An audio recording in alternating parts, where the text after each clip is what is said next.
Hay dos fotos que resumen todo lo que necesitas saber sobre cómo funciona la justicia en México esta semana. La primera foto existe, es real, la tienen todos los medios del país, muestra a Maru Campos, gobernadora de Chihuahua del PAN, saliendo del Palacio de Gobierno de su estado el sábado 23 de mayo con el sobre de la Fiscalía General de la República en la mano, con los micrófonos de docenas de periodistas frente a su cara, con el citatorio en papel oficial que la llama a comparecer el miércoles 27 a las 10 de la mañana en Ciudad Juárez. Todo documentado, todo fotografiado, todo publicado en tiempo real. La segunda foto no existe, nadie la tiene, ningún medio del país la publicó. Y no existe porque la FGR se aseguró de que no existiera. El martes 26 de mayo, Rubén Rocha Moya, gobernador con licencia de Sinaloa, el hombre acusado formalmente por el Departamento de Justicia de los Estados Unidos de haber pactado con el cártel de Sinaloa para ganar las elecciones de 2021, acudió a las instalaciones de la Fiscalía General de la República en Culiacán y declaró: solo nos enteramos después del hecho. Ningún periodista en la puerta, ninguna cámara en el acceso, ningún micrófono esperándolo a la salida. La Fiscalía fue cuidadosa para que los medios no se enteraran antes. Esa diferencia entre las dos fotos, una que existe y una que no existe, es la historia política más importante de esta semana en México.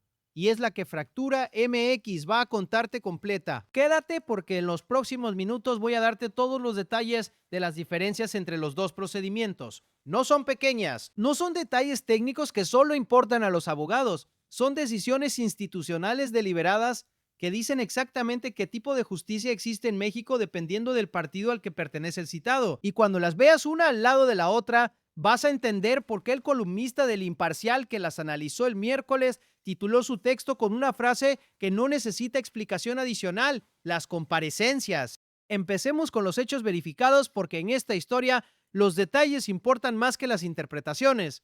El sábado 23 de mayo, la FGR emitió citatorios para Maru Campos, Rubén Rocha Moya y otros 9 funcionarios sinaloenses. Misma institución, mismo día. Los documentos salieron el mismo sábado. A partir de ese momento, las dos historias se separan de manera que resulta imposible ignorar. El citatorio de Maru Campos especificaba fecha exacta, miércoles 27 de mayo, hora exacta, 10 de la mañana, lugar exacto, instalaciones de la Fiscalía General de la República en Ciudad Juárez, Chihuahua. Y ese citatorio fue entregado por 2 agentes ministeriales en las afueras del Palacio de Gobierno de Chihuahua en un acto público que generó inmediata cobertura mediática, fotografías, vídeos y declaraciones de la propia gobernadora frente a los medios. El citatorio de Rocha Moya no especificaba fecha, no especificaba hora, no especificaba lugar más allá de que se realizaría en alguna sede de la FGR. Y cuando finalmente ocurrió, cuando el martes 26 de mayo Rocha Moya se presentó en las instalaciones de la FGR en Culiacán, no había ningún periodista esperándolo, no había ninguna cámara en la puerta. No hubo entrega pública del citatorio en las afueras del lugar donde reside. El acto ocurrió y el mundo se enteró después, cuando el propio Rocha Moya publicó un mensaje en Exis diciendo que había comparecido. Antes de que sigas, necesitas tener presente el detalle geográfico que hace que todo esto sea todavía más revelador. En 60 segundos lo tienes. A Maru Campos, la FGR la citó en Ciudad Juárez, no en Chihuahua capital donde ella vive, no en la Ciudad de México donde se maneja la investigación central sobre el caso CIA, en Ciudad Juárez, una ciudad en el extremo norte del estado, en la frontera con Texas, que implica un desplazamiento de más de 300 kilómetros desde Chihuahua capital, donde tiene su despacho la gobernadora. Y como ella tiene fuero constitucional como gobernadora en funciones, cualquier acto ministerial en su contra ya es constitucionalmente cuestionable, lo que hace la elección de Ciudad Juárez como sede todavía más difícil de justificar con argumentos logísticos. A Rocha Moya lo citaron en Culiacán, la ciudad donde vive, la ciudad donde está desde que fue evacuado del Palacio de Gobierno, la ciudad más conveniente para él de todas las opciones posibles. Y a esa ciudad fue la FGR, sin publicitarlo, sin medios, sin el aparato de visibilidad institucional que desplegó para el caso de la gobernadora del PAN. El columnista del Imparcial lo nombra con la precisión quirúrgica de quien conoce los procedimientos de la FGR desde adentro. A Rocha se le citó en Culiacán, la ciudad donde reside. A Maru, la FGR la pudo haber citado en la Ciudad de México, donde se está manejando la investigación, o en Chihuahua, donde ella vive. No se trata de más de una simple entrevista, sino de una declaración en calidad de testigo. Si crees que ya tienes el cuadro del problema, espérate, porque hay una diferencia de vocabulario entre los dos procedimientos que en el derecho procesal mexicano tiene consecuencias muy específicas. Y cuando la escuches, vas a entender por qué ese vocabulario no es accidental. Quédate. La FGR citó a Maru Campos para una comparecencia en calidad de testigo.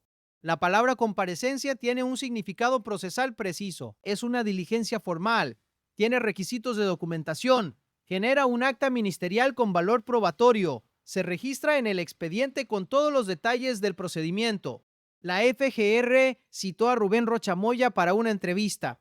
Esa fue la palabra que usó la Fiscalía en sus comunicaciones sobre el caso Sinaloa, entrevista. Y Damaso Castro Saavedra, vicefiscal con licencia de Sinaloa, el primero de los citados que llegó a las instalaciones de la FGR ese martes 26 de mayo, evitó precisar al salir si había acudido como testigo para preservar la integridad de la investigación. Preservar la integridad de la investigación. Esa es la frase que se usa cuando alguien no quiere confirmar su estatus procesal, cuando no quiere que quede en el registro público si es testigo o si es algo más. Y el hecho de que Castro Saavedra usara exactamente esa frase al salir dice mucho sobre el nivel de opacidad con el que la FGR manejó todo el procedimiento del martes con los funcionarios sinaloenses. Anótenlo porque ahora viene la parte que describe quién es Damaso Castro Saavedra, por qué su presencia en las instalaciones de la FGR ese martes es mucho más significativa de lo que los medios están destacando y qué tiene que ver con la muerte de Héctor Melesio Cuen. En 90 segundos lo tienen. Damaso Castro Saavedra fue vicefiscal del estado de Sinaloa durante el gobierno de Rocha Moya, y su nombre apareció meses atrás en uno de los capítulos más oscuros de toda la saga de Sinaloa. Fue señalado como participante en la presentación de un video que presuntamente pretendía crear una narrativa alternativa sobre el asesinato de Héctor Melesio Cuen Ojeda, el exrector de la Universidad Autónoma de Sinaloa, que fue asesinado el 25 de julio de 2024 en la misma finca donde fue emboscado y capturado el Mayo Zambada. Un montaje, según distintos medios de investigación, diseñado para desvincularse de los hechos de ese día.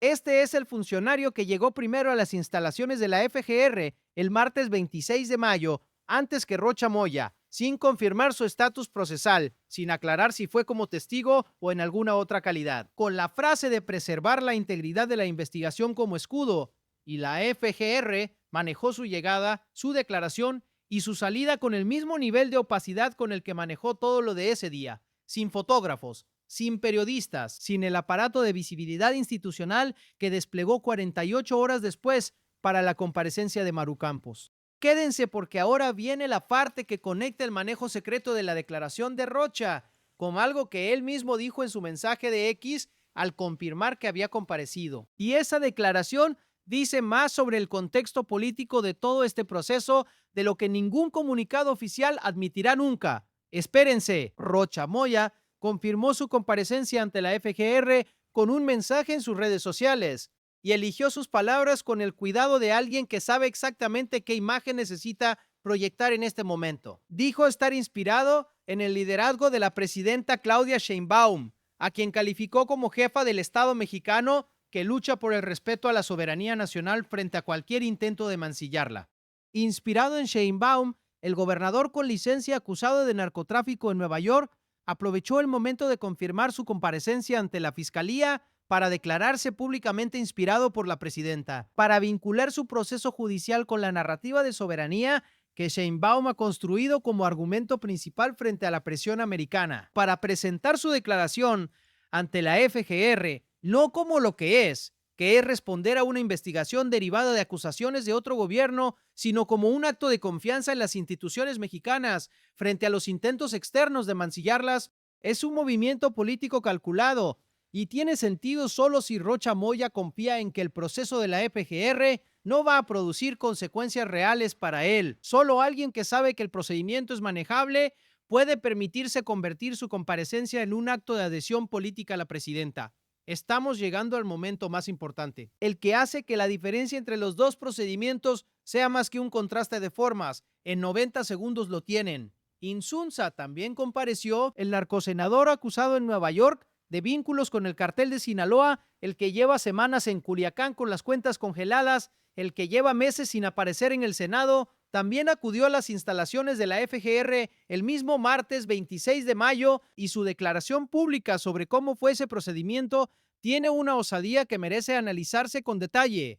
Insunza dijo que acudió sin acompañamiento jurídico y como abogado de sí mismo, que ratifica su disposición indeclinable de atender todo requerimiento sin ampararse en la excepción que en razón de su cargo de legislador establece el artículo 90 del Código Nacional de Procedimientos Penales, que renuncia voluntariamente a la protección que le da su fuero como senador en activo. Analicen eso. El hombre con fuero constitucional renuncia voluntariamente a ese fuero para comparecer sin abogado ante la fiscalía que está investigando las acusaciones de narcotráfico del De Ojo. En el lenguaje de la política mexicana, cuando alguien hace un gesto tan grande de aparente transparencia, hay dos posibilidades. La primera es que genuinamente no tiene nada que ocultar y confía en que la investigación lo va a exonerar. La segunda es que confía en que la investigación no va a encontrar nada, porque el proceso está siendo manejado de una manera que no lo ponga en riesgo real. Pancho 7 de Productos No Obedez. Quédense porque ahora viene la parte que conecta el manejo secreto de las declaraciones del martes con la consecuencia política más inmediata, la que Maru Campos ya nombró y que ningún medio está desarrollando con suficiente profundidad. En 60 segundos la tienen. Cuando Maru Campos compareció el miércoles 27 ante la FGR y salió a dar declaraciones, lo que dijo sobre el proceso no fue solo una crítica política, fue una descripción de la diferencia específica entre su procedimiento y el de Rocha Moya. Dijo que a ella no se le respeta el fuero constitucional, mientras que al senador Javier Corral, de quien afirma cuenta con una orden de aprehensión en Chihuahua, se le vio con el narcosenador Insunza. Pero también señaló la simetría central. En este país, desgraciadamente, se persigue a quienes hacen su trabajo y se protege a quienes están vinculados con el narcotráfico. Esa frase encierra exactamente lo que el análisis de El Imparcial describió. Rocha Moya declaró en secreto en su ciudad, Maru Campos declaró en público en una ciudad que no es la suya. El que enfrenta acusaciones de narcotráfico del De Ojo tuvo protección mediática. La que desmanteló el narcolaboratorio tuvo exposición mediática. Ya estamos llegando a la revelación central, la que convierte esta semana de comparecencias en algo que va más allá del caso individual de Rocha Moya o Maru Campos. En 90 segundos la tienen. Espérense. Hay un detalle que el Regional del Sur publicó y que resume todo el manejo de la declaración de Rocha Moya con una honestidad que raramente se ve en la cobertura política mexicana. Su titular fue este. Nadie lo vio, pero supuestamente ya declaró ante la FGR Rubén Rocha. Supuestamente. Esa palabra en el titular no es un error editorial, es la descripción exacta de lo que ocurrió. La única prueba de que Rocha Moya compareció ante la FGR el martes 26 de mayo es el propio mensaje de Rocha Moya en sus redes sociales. No hay fotógrafos que lo confirmen, no hay imágenes de su entrada o salida de las instalaciones de la FGR. No hay reporteros que puedan atestiguar que lo vieron llegar. No hay ningún comunicado oficial de la FGR que diga que Rocha Moya compareció, a qué hora llegó, cuánto tiempo estuvo, qué se le preguntó y en qué calidad fue citado. Solo el mensaje del propio Rocha en X, que dice que compareció, que respondió las preguntas de un agente del Ministerio Público, que tiene la conciencia tranquila y que se mantendrá disponible para cualquier nuevo llamado.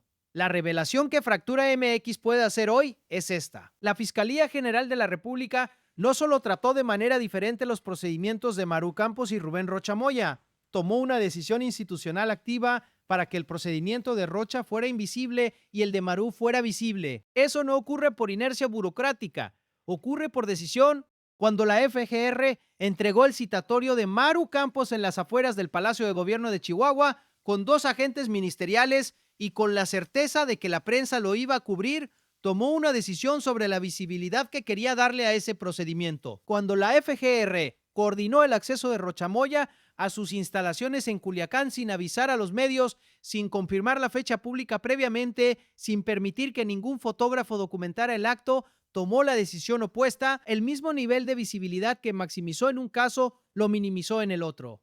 Y esa decisión dual tiene una consecuencia política muy específica. El procedimiento visible genera la imagen de que la FGR actúa, genera titulares sobre la gobernadora del PAN citada por el caso CI, genera la narrativa de que las instituciones funcionan y de que nadie está por encima de la ley. El procedimiento invisible no genera nada. no genera imagen, no genera titulares, no genera la narrativa de que el gobernador de Morena acusado de narcotráfico también fue llamado a cuentas. La FGR usó la visibilidad como herramienta diferenciada, un expediente para ser mostrado, otro para ser administrado. Y al final de la semana, cuando se hace el balance de lo que los medios publicaron, el cuadro es exactamente el que la Fiscalía construyó deliberadamente. Maru Campos en Ciudad Juárez, con citatorio en mano. Rocha Moya en Culiacán sin ninguna foto. El columnista del Imparcial lo sintetizó con una frase que vale la pena repetir porque captura exactamente la trampa política de todo este proceso. Solo nos enteramos después del hecho. Fue cuidadosa la Fiscalía para que los medios no se enteraran antes. Cuidadosa. La Fiscalía fue cuidadosa, no descuidada, no ineficiente, no desorganizada. Cuidadosa, tomó los cuidados necesarios para que el procedimiento de Rocha Moya no generara imágenes públicas, para que no hubiera foto del gobernador acusado de narcotráfico entrando a la Fiscalía del mismo país que lo investiga, para que la cobertura de esa semana se concentrara en Maru Campos y no en Rocha Moya. Y aquí viene lo que todo esto significa para el futuro de los dos casos, lo que los próximos meses van a revelar sobre si los procedimientos del martes y el miércoles producen algo concreto o son el inicio de un proceso de apariencias sin consecuencias reales. Quédense. La FGR ahora tiene declaraciones de ambos. Tiene la comparecencia de Maru Campos como testigo en el caso CIA. Tiene la entrevista de Rocha Moya en el contexto de las acusaciones del De Ojo. Tiene las declaraciones de Insunza y de los otros 9 funcionarios sinaloenses.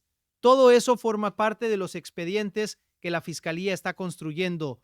Pero una carpeta de investigación con declaraciones de testigos no es lo mismo que una acusación formal, no es lo mismo que una solicitud de extradición, no es lo mismo que una imputación. Lo que la FGR haga con esas declaraciones en los próximos meses es la historia que determina si todo lo que ocurrió esta semana fue el inicio de un proceso de justicia real o fue la operación de gestión de imagen más costosa que la institución ha ejecutado en lo que va del sexenio. El dejó americano no va a esperar indefinidamente. Terrance Cole, administrador de la DEA, dijo ante el Congreso americano que esto apenas arranca. Los testigos colaboradores que ya están en Estados Unidos negociando sus acuerdos de culpabilidad van a seguir declarando. Los expedientes van a seguir creciendo y cada nuevo elemento que salga del proceso americano va a llegar a los medios mexicanos con más nombres, más fechas y más detalles sobre cómo funcionó el narcoestado sinaloense. La pregunta que define todo es si la FGR mexicana va a avanzar en paralelo con el proceso americano o si va a seguir administrando sus tiempos según los intereses políticos del partido gobernante. Y la diferencia entre el procedimiento visible de Maru Campos y el procedimiento invisible de Rocha Moya es la señal más clara disponible esta semana sobre cuál de las dos opciones está eligiendo la Fiscalía de Ernestina Godoy. Fractura MX va a seguir cada movimiento de estos expedientes cuando la FGR dé el siguiente paso en cualquiera de los dos casos, cuando el De Ojo publique nuevas acusaciones, cuando los testigos colaboradores empiecen a declarar ante los jueces americanos y cuando Maru Campos presente formalmente su demanda contra la FGR por violación de fuero y el sistema judicial tenga que decidir si la FGR actuó dentro de la ley o no. Dime en los comentarios lo que piensas. ¿Crees que la diferencia entre los dos procedimientos fue deliberada o fue una casualidad de logística institucional? ¿Y crees que la FGR va a imputar a Rocha Moya antes de que termine el año o va a seguir administrando su caso con la misma opacidad con la que manejó su declaración del martes? El debate está abierto. Escríbelo abajo.